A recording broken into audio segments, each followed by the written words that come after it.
Labadiena, malonu sveikintis vėl savaitinėje apžvalgoje.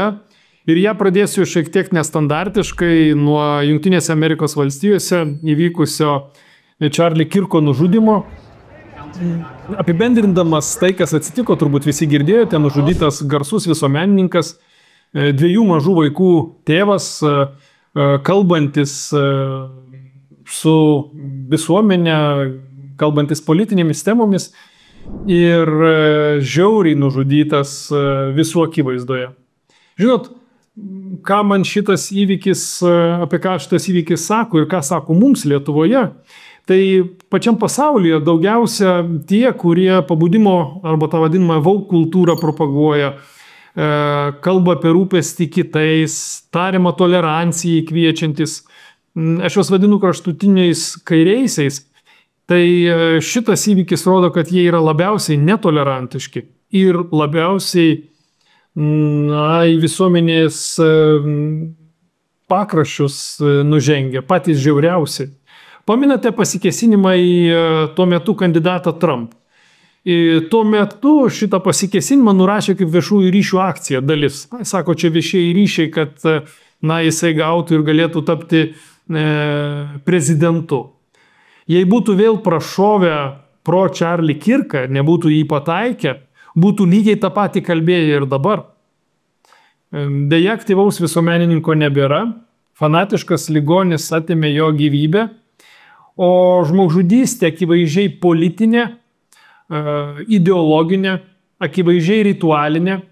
Beje, artimi šaltiniai tyrimui sako, kad šoviniai, vienų kurių šauto į Charlie, išgraviruoti transseksualų ir antifašistų šūkiais. Jeigu tai pasitvirtins, tai tikrai galėsime šią žmogžudystę vadinti tiesiog ritualinę politiko visuomeninių, jis politikas nebuvo visuomenininko žmogžudystė. Ir perinu iš karto prie Lietuvos, nejau galvojate, kad kas nors kitai būtų Lietuvoje, lygiai tas pats. Pas mus vyksta tai, kas vyksta kraštutinės kairės politikoje, kopija Lietuvoje. Juk pas mus buvo paleista lygiai tokia pati kitą nuomonę turinčių, naikinimo leksika. Pradžioj tik tai tokia kalbėjimas apie tai. Žinoma, dar laimėje veiksmų nesulaukėm. Ar pamenate, kaip dalį visuomenės vadino vatnikais, kolaborantais, 5 kolona? Tuomet įsijungė sunkesnė artilerija, tokius kvietė žudyti Jasiukevičiai, tokius kvietė žudyti politikai, šauliai, net partijų vadovai. Atsimenat, nesantaiką tautinę pradėjo kurstyti, pavyzdžiui, kurstė to tautinę nesantaiką toks ponas Ramanauskas. Jasiukevičiui, kuris kvietė naikinti kolaborantų, susidoroti su jais, prieš tai paviešinęs tariamą kolaborantų jo nuomonę sąrašą, yra pradėtas ikiteisminis tyrimas. Ramanauską, tuo tarpu, Lietuvos radijo ir televizijos komisija išteisino. Pasirodo, ponas Ramanauskas, kuris klausė ir kvietė žudyti, reiškia, cituoju, klausimas, ką pirmiau padaryti, atimti vaikus ir po to juos sušaudyti, ar prie vaikų? Ne, aišku, atimti vaikus ir po to. Vaikus reikia atimti iš tokių. Čia yra citata apie tuos, kurie, kaip Ramanauskas sakė, klauso rusišką muziką arba žiūri rusiškus filmus. Tai šį asmenį Ramanauską Lietuvos radijo ir televizijos komisija išteisino, sako, ne, čia nėra tautinės neapykantos kurstymo. O Vajevtoką, kuris nepriklauso tam teisiųjų būreliui, privertė atsistatydinti. Nes ten girdi yra jau rasinės nesantaikos kurstymas, nors jokios tokių tezių apie šaudimą, atiminėjimą vaikus, apie naikinimą Jevtoko lūpose net nebuvo. Matot, kokie skirtingi standartai. Tai dar laimė, kad mes atsilaikome ir pas mus kol kas nėra žudimo. Nes visa tendencija, pasaulinė tendencija, tai jinai eina lygiai taip pat į Lietuvą. Tai džiaugiuosi tik, kad dar kol kas pavyksta atsilaikyti ir sustabdyti šitą nužmogėjimo kultūrą. Bet pereinu nuo šitos tokios gana liūdnos įžangos prie to, apie ką visada kalbėdavau, tai yra, kas vyko Seime ir kalbėsiu apie pirmąją sesijos dieną. Tai pirmoji sesijos diena buvo šį trečiadienį ir įvyko labai įdomus faktas. Trečiadienį Skvernelis atsistojo ir pats pasiūlė Seimo nutarimo projektą, kad jis atsistatydina iš Seimo pirmininko pareigų ir tame pačiame sprendime yra atstatydinamas Skvernelis ir skiriamas pirmasis pavaduotojas Seimo pirmininko Juozas Olekas eiti pirmininko pareigas. Neretai girdėjau klausimą, kodėl Skvernelis tai pasielgė, juk buvo galima laukti, kol Seimas, ir paprastai tai būna, kol Seimas priima sprendimą pats, nesiūlyti pačiam atsistatydinti. Vieni kėlė klausimą, kad gal Skvernelis labai oriai čia pasielgė, kiti kėlė kitas teorijas, o realybė yra daug paprastesnė. Tai buvo sutarimas tarp Oleko, prezidento ir Skvernelio. Tai yra mano nuomonė. Kodėl? Todėl, kad Juozas Olekas nebuvo tikras apie tai, ar Seimas patvirtins jį Seimo pirmininku po to, kai Nemuno aušra Žemaitaitis pagrasino netvirtinti ir palikti valdančioje daugumą veikti mažumoje, vien dėl to, kad netvirtinami jo ministrai. Tai yra, prezidentas netvirtina jo ministrų. Nes, kaip žinote, prezidentas pristatė ministrų kabinetą be dviejų ministrų, tai yra be aplinkos apsaugos ministro ir be energetikos ministro.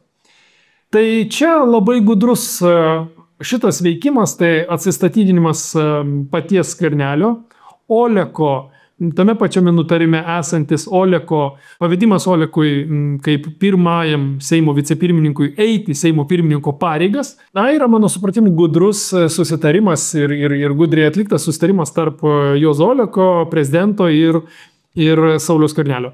Ką gavo už tai Skvernelis, pasakyti man sunku, nežinau, pamatysim ateityje. Juozas Olekas gavo garantijas, kad net jeigu Nemuno aušra blokuotų jo paskirimą į Seimo pirmininkus, jis vis tiek kaip Seimo pirmasis vicepirmininkas eitų Seimo pirmininko pareigas, jau Saulius Skvernelis nebebūtų Seimo pirmininkas.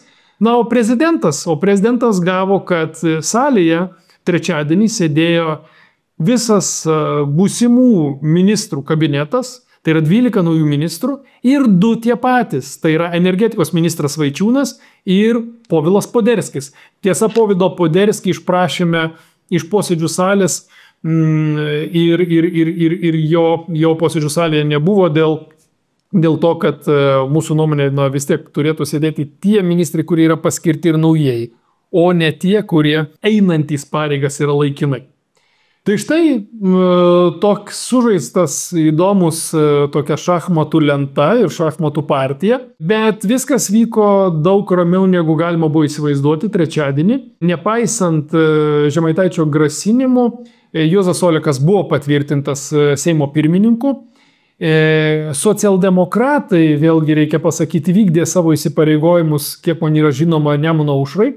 Ir buvo pasiūlyta įsteigti naują komitetą, energetikos komitetą, taip vadinamai, buvo tuomet, iki šiol veikia energetikos komisija, dabar įsteigta yra energetikos komitetas, kuris turėtų vykdyti parlamentinę kontrolę energetikos ministerijos, kuris turėtų prižiūrėti energetikos ministeriją, priimti visus sprendimus, energetikos ministerijos atneštus įstatymų projektus svarstyti ir taip toliau.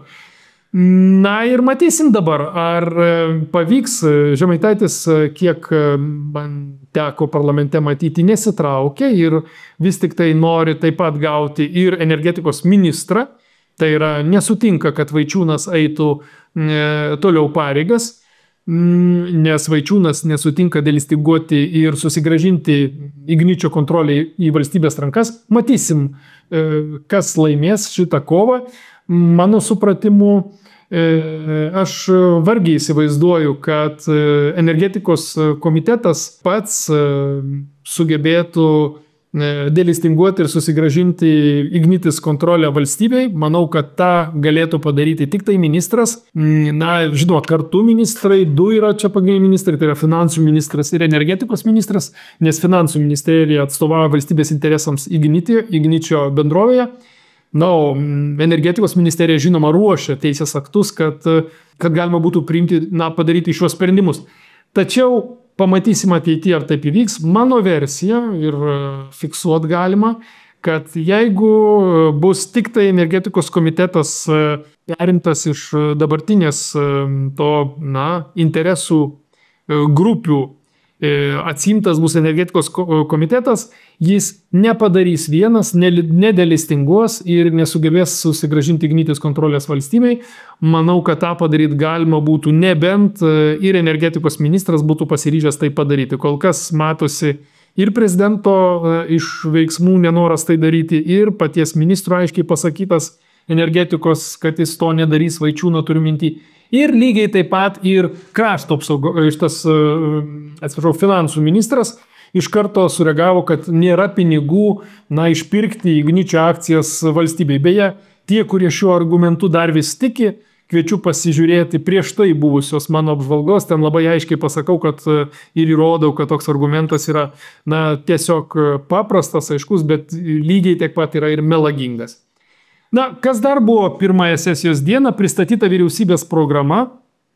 Ir, žinot, vyriausybės programa, pasakyčiau taip, tai yra maždaug 80%, jeigu net nedaugiau negu 90%, tai kas buvo ankstesnėje vyriausybės programoje.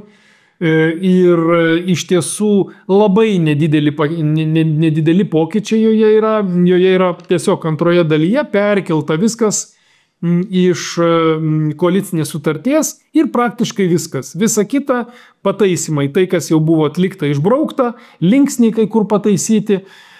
Ir kas bjauriausia, dar vienas pataisimų grupė yra, kad išbraukti tikslai. Paprastai vyriausybės programoje yra formuojami aiškus tikslai. Pasiekti ten, pavyzdžiui, mokslinių tyrimų, investicinius mokslinius tyrimus tokį tai procentą nuo BVP, pasiekti, kad iš jų gauta nauda būtų tokia ir tokia. Labai aiškus tikslai, kurie apibrėžiami skaičiais. Nebeliko programoje praktiškai nei vieno skaičiaus, nei vieno aiškaus tikslinio apibrėžti, tokio įsipareigojimo, kurio siektų vyriausybė. Kitaip tariant, dabar mes po vyriausybės programos, mes dabar susitinkam su ministrais, frakcijose diskutuojam, bet realiai, kai vyriausybės programoje nelieka aiškių tikslų, tuomet ir pamatuoti, kaip veikia vyriausybė, bus be galo sunku.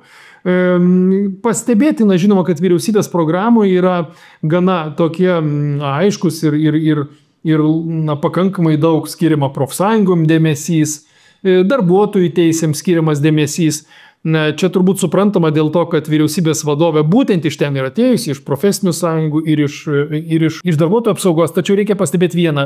Valstybė nėra vien tik darbuotojas ir vien tik tai profesinės sąjungos. Valstybė yra daug daugiau.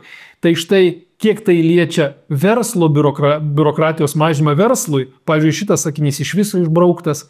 Ir dalis teiginių, kurie yra nukreipti į laisvąją rinką, dalis teiginių, kurie buvo nukreipti, turimenti ankstesnės vyriausybės Palucko programoje, kurie buvo nukreipti į paramą verslui, liberalizavimą tam tikrą santykių, šitų dalykų neliko. Įsipareigojimas mokslui labai daug yra išbraukta ir taip toliau. Todėl, man šita programa, jeigu taip labai sakyt trumpai ir aiškiai, aš pasigendu joje daugiau, negu kad galėčiau tikėtis po praeitos programos. Nes praeita programa, mano supratimu, ką be manytumėm apie Palucko vyriausybę, bet Palucko programoje, pristatytoje vyriausybės programoje, buvo daug daugiau tikslų, aiškių pasiekiamumo rodiklių. Ir tada atsimenu, kaip visi žurnalistai tiesiog atakavo, kad nėra tų rodiklių, nėra tikslų ir taip toliau. Tai dabar jų dar mažiau, gerokai mažiau. Tiesiog tyčia jie yra išbraukti. Žinot, tą pamatyti yra labai lengva. Tiesiog imi dvi programas ir jas lygini, jos yra labai panašios, tik sakiniai pakeisti. Kaip jau sakiau, nesakiniai, o stilistika kai kur pakeista, o programa identiška ir išbraukti daug kur tikslai. Prirašyta šiek tiek tų dalykų apie profsąjungas, kaip jau sakiau, ir šiek tiek kitų. Dar du aspektai apie programą, tai yra dėl vertybinių dalykų. Čia kalbu apie partnerystę, apie visus kitus vertybinius dalykus. Tai štai kaip parlamente vyriausybės vadovė atsakė į klausimą apie tai. Programoje yra net 3 punktai, kurie mane nudžiugino. Tai ir apie vaikų lytinį švietimą, ir apie kontracepcijos prieinamumą, ir apie dalinį arba visišką apvaisinimą, finansavimą. ir reprodukcinė sveikata, tiesa, tai ne prie žmogaus teisų, bet prie vaikų skilties yra. Tai ar tikrai šitie punktai neliks tik tai įrašai programoje, ar jie bus įgyvendinti, kai jūsų naujieji partneriai ypatingai prieštarauja šitoms nuostatoms? Ačiū. Tai tikrai nereikia nuvertinti mūsų partnerių ir džiaugiuosi, kad dėrybose dėl koalicijos mes ir šitos klausimus apsprendėm. Ir tikrai džiaugiuosi, kad mes sutarėm balsuoti laisvai dėl šitų klausimų. Nes reikia suprasti, kad šiai dienai Seime kiekvienoje partijoje yra skirtingos nuomonės. Dėl to sutarėm, kad vertybiniai klausimai galės kaip Seimo iniciatyvos atsirasti darboatvarkėje ir konsoliduosime jėgas balsuojant už juos. Ir labai tikiuosi, kad opozicija bus tas partneris, kuris galės prisidėti prie šių tikslų. Iš to, ką girdėjote, akivaizdu, kad vyriausybės vadovė Ruginienė sieks priimti partnerystės ir visus kitus vertybinius klausimus, dėl kurių sutarimo visuomenėje nėra, dėl kurių visuomenė netgi yra nusistačiusi prieš. Bet jie, mano įsitikinimu, po šito atsakymo akivaizdu, kad jie sieks priimti šios įstatymus, ieškodama pritarimo iš opozicijos. Tai yra liberalų ir konservatorių, vardan Lietuvos parlamentarų. Ir tai, mano supratimu, liūdina dėl to, kad mes dar labiau kiršinsim visuomenę, dar labiau ją priešinsim vieną su kita, kai tuo tarpu galėtumėm įspręsti taikiai, pavyzdžiui, pasiūlyti kokį artimo ryšio įstatymą, kuris užtikrintų turtinės teisės, užtikrintų pagrindinės susižinojimo teisės tarp partnerių, tačiau nelįstų į esminį klausimą, tai yra į įsivaikinimą, neprilygintų partnerių santykių šeimos teisiniams santykiams, turiu minty visų pirma teisę auginti vaikus, juos įsivaikinti panašiai. Ir dar vienas aspektas jau man labai svarbus buvo vyriausybės programoje, tai yra vyriausybės programoje ir aš savo programoje visada pabrėžiau būtinumą pasiekti kuo didesnio teisingumo, nes jeigu žmogus nejaučia teisingumo valstybėje, jis neretai tokios valstybės ir ginti nenori. Tai mes turime kuo labiau dabartiniai geopolitiniai situacijai sutelkti visuomenę ir stengtis, kad visuomenė norėtų ginti valstybę, teisingą valstybę, kuri rūpinasi savo piliečiais. Ir deja, vyriausybės programoje dingo pagrindinis pasitikėjimo teismais sugrąžinimo elementas. Jis buvo Palucko programoje, tai yra tarėjų institutas. Apie tai nebuvo kalbėta nei dėrybose ne karto, apie šito aspekto išbraukimą nebuvo net minties. Ir staiga pateiktoje vyriausybės programoje nelieka tarėjų instituto, jis yra išbrauktas. Tai yra, ten buvo labai gražiai parašyta, kad tam tikrose bylose, korupcinėse ypatingai, kartu su teisėjais bylas spręstų ir visuomenės tarėjai, tai yra iš visuomenės parinkti asmenys. Ir šito nelieka. Klausiau būsimosios premjerės, ar ji vis tik tai įsipareigojusi įvesti tarėjų institutą dar tuomet, kai beje vyriausybės programa nebuvo paskelta, kai dėl jos buvo tik tai užkulisiuose derinama. Net nežinodamas, kad vyriausybės programoje šis aspektas yra panaikintas. Ir premjerė atsakė taip. Štai pasiklausykit, ką paminėjo apie tai premjerė. Ir dėl teisinio saugumo. Žmogus jaučiasi saugus tada, kai jis jaučiasi, kad valstybė yra teisinga, kad teisingai veikia teismai. Socialdemokratų programoje 12-16 metų buvo įrašyta teisėjų tarėjų institutas. Toksai. Tai yra visuomenės įtrauktis į teisėjus. Šiuo metu jau vyriausybės programoje be šitos sutarties koalicijos jau buvo tas įrašyta. Bet žinot, kaip būna, įrašo programoje, o rezultato jokio. 12-16 programoje buvo, tarėjų nėra. Šiandien programa yra, tarėjų kol kas nėra. Kada ketinate teikti projektą ir dėl tarėjų instituto įvedimo pagal vyriausybės programą? Tarėjų institutas, labai pritariu šitai minčiai ir dar daugiau. Teisingumo ministerija bus šitos frakcijos rankose, tai aš manau, kad galės lyderystės imtis ir šito projekto, nes man atrodo, kad tikrai tikrai kodėl ne. Žinoma, aš šio klausimo nepaliksiu, klausiu tiek ministrės, prašysiu ir premjerės vykdyti pažadus, nes manau, kad tik tai taip mes galime atkurti teisingumo sistemoje pasitikėjimą teismais. Tai yra vienas iš svarbiausių elementų, ne visose bylose, žinoma, tarėjai reikalingi, bet svarbiausiuose sulaukia daug diskusijų, tarkim, korupcinės bylos, nužudimai įvairūs arba pasikesinimai į vaikus, ką jau kalbėti apie pedofilijos bylas ir panašiai. Tiek apie pirmąją dieną, antroji diena buvo jau pilnai darbinga diena. Tiesa, jeigu pažiūrėtumėt į televizijos ekranuose, tai apie 1 valandą Seimo salėje buvo belikę turbūt apie 50 tik tai Seimo narių. Gal kažkas panašiai, skaičiavau tikrai mažiau negu pusė viso Seimo, pasiskirstė vieni po frakcijas, kiti turbūt pietavo, treti dar kažkur tai.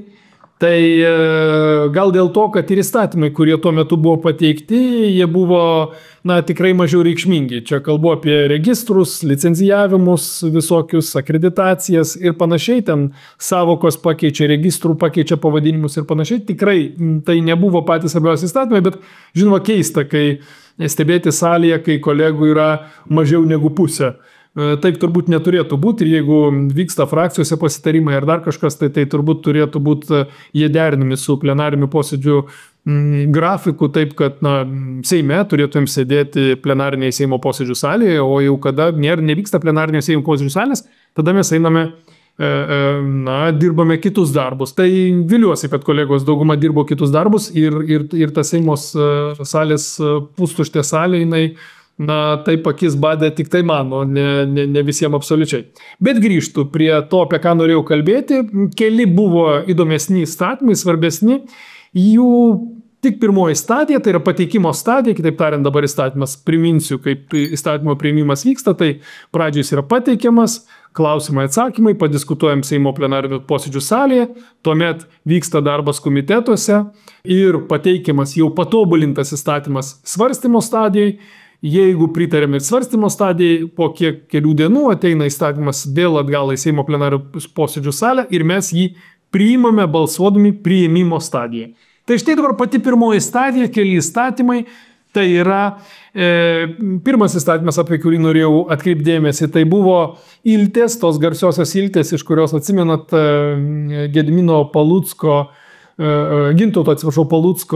mūsų vyriausybės vadovo buvusio skandalas prasidėjo, tai su juo susijusi įmonė ėmė paskolą iš Iltės, taip vadinamosios, arba taip, jeigu įstatymo savokas naudoti, tai Nacionalinis plėtros bankas ir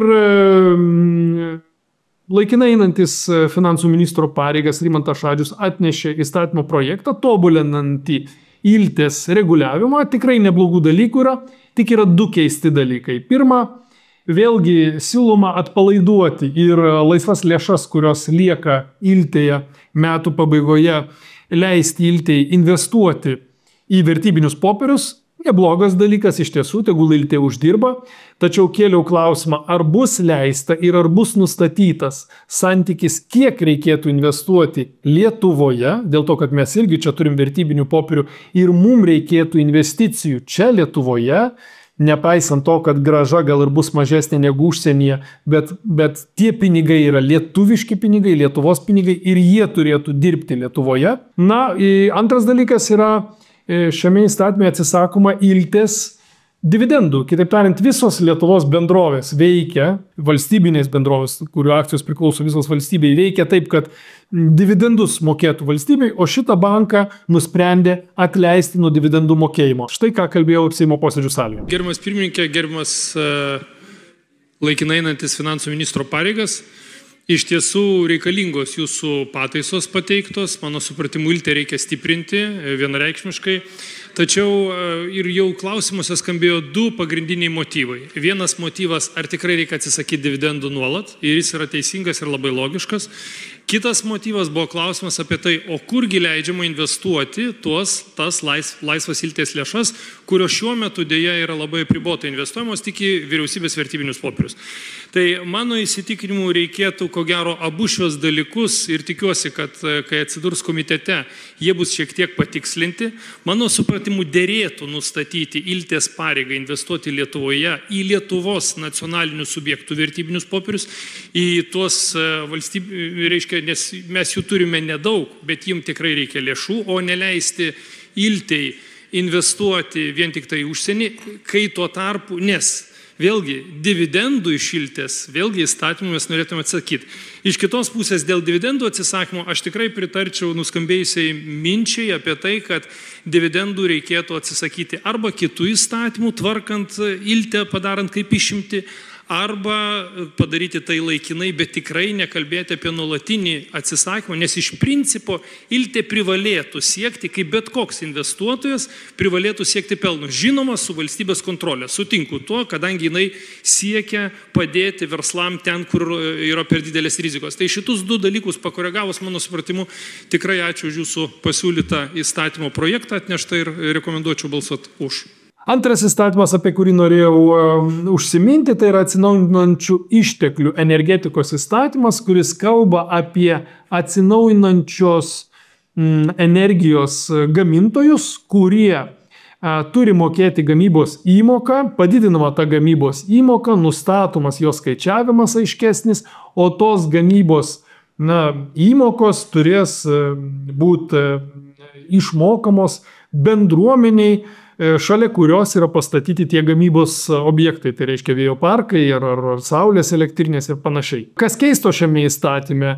Mažinamas atstumas, iki tol žmonėms buvo išmokama 5 km atstumu, dabar sumažinus jisai yra iki 1,5 km, tai stipriai sumažėja gavėjų sąrašas, tie, kurie galėtų gauti tokią kompensaciją. Iš kitos pusės labai keista, kad tas gamybos įmokas perskirstis vėl per valstybės biudžetą, surinks ir vėl perskirstis, reiškia, atitinkama valstybės institucija. Kėliau klausimą, kodėl automatiškai neįpareigoti tada tos gamintojus iš karto skirti paramą arba labdarą tiem asmenim, juk tai labai paprasta sureguliuoti. Pavyzdžiui, azartinių lošimų įstatymas taip yra sureguliuotas, kad azartinių lošimų bendrovės turi skirti atitinkamą sumą paramai, labai aiškiai nustatyta, nereikia per jokį biudžetą, nieks neprasisuka. Antras dalykas, galbūt tą daryti bent jau per savivaldybės, juk savivaldybės geriau žino tas bendruomenės, tas projektus, kurios vykto bendruomenės, kad būtų patogiau. Ir turbūt trečias esminis klausimas, kodėl nustatoma gamybos įmoka, ta vadinamoji, tik tai atsinaujinančių išteklių energetikos gamintojams. Kodėl kitų gamybos įmonių, kurios gamina taršią produkciją, teršią aplinką, toks nenumatytas yra jokios įmokos ir jokie nenumatyti mokesčiai papildomi. Čia kelia ir konstitucinį klausimą, lygiateisiškumo, kodėl būtent tam gamintojui, tokio tipo gamintojai nustatoma, kitiem ne. Aš siūlyčiau, jeigu mes nustatom, tai nustatyti visiems absoliučiai yra tarša, jeigu kažkas daro taršą, tvarkoj, yra kompensacija mokama aplinkiniams gyventojams. Ir toks trumpai užsiminsiu apie sveikatos priežiūros įstatymą, bus galų galiai įteisinamos nuotolinės asmens sveikatos priežiūros paslaugos, jos ir iki šiol buvo teikiamos, telefonu, tarkim ar ne, bet jų apmokėjimas iš ligonių kasų nebuvo tinkamai sureguliuotas. Manau, kad apmokėjimas buvo vykdomas, bet reguliacinio mechanizmo nebuvo, tai galų gale atsiras reguliacinis mechanizmas. Ir turbūt paskutinis įstatymas, kurį norėčiau su jumis aptarti trumpai, tai yra ginklų ir šaudmenų kontrolės įstatymas. Tame įstatyme kalbama apie gamybos aspektus, kaip turėtų būti, kas turėtų būti leidžiama gaminti, apie dalis atitinkamai apibrėžia ir galbūt tai būtų visiškai neįdomu. Tačiau man kuo šitas įstatymas įdomus, tuo, kad jisai ir vadinasi ir nustato ginklų ir šaudmenų kontrolę. Ir jame taip pat yra nustatyta kontrolė, kas neturi teisės turėti ginklų Ir šiuo atveju mane neramina vienas labai aiškus aspektas. Jūs pamenate, nuo to aš ir pradėjau šią laidą, Amerikoje kyla banga žmogžudysčių, politinių žmogžudysčių, ideologinių žmogžudysčių. Na, pas mus tikrai ginklus gali įsigyti pakankamai didelis dabar jau ratas asmenų ir praktiškai nėra jokios kontrolės, kas jos valdo ir ar tas asmuo yra, na, pavadinkim taip, adekvatus, na, psichiškai gal jis yra sveikas, bet ideologiškai jis yra adekvatus, ar geba kontroliuoti agresiją. Praktiškai, mano įsitikinimu, rizikos lygis, kad Lietuvoje gali įvykti panaši nelaimė, tokia kokia įvyko Jungtinėse Amerikos valstijose, jis nuolat auga, juolab, kad ir politikai kai kurių partijų palaiko tokią agresyvią retoriką, net ir kviečia žmonės susidorojimui. Na ir tikrai gali atsirasti ne vienas toks asmuo, kuris turi ginklą, turi galimybę naudotis ginklu, na jis gali pamanyti, jam taip gali susišviesti, kad tas ar anas asmuo yra, na, netinkamai šneka, jis yra ten koks nors priešas ir tokį asmenį jis gali nužudyti. Todėl aš galvoju labai rimtai teikti įstatymų pataisas, būtent į ginklų ir šaudmenų kontrolės įstatymą, kurio tikslas būtų, na, apriboti tokias galimybės asmenims, kurie, na, elgiasi neadekvačiai ir, na, sumažinti tas rizikas, kurios dabar yra Lietuvoje. Tai iki kitų susitikimų savo pateiktus įstatymų projektus apibendrinsiu ir paminėsiu jau kitą savaitę. Šią savaitę tiek. Gražaus vakaro.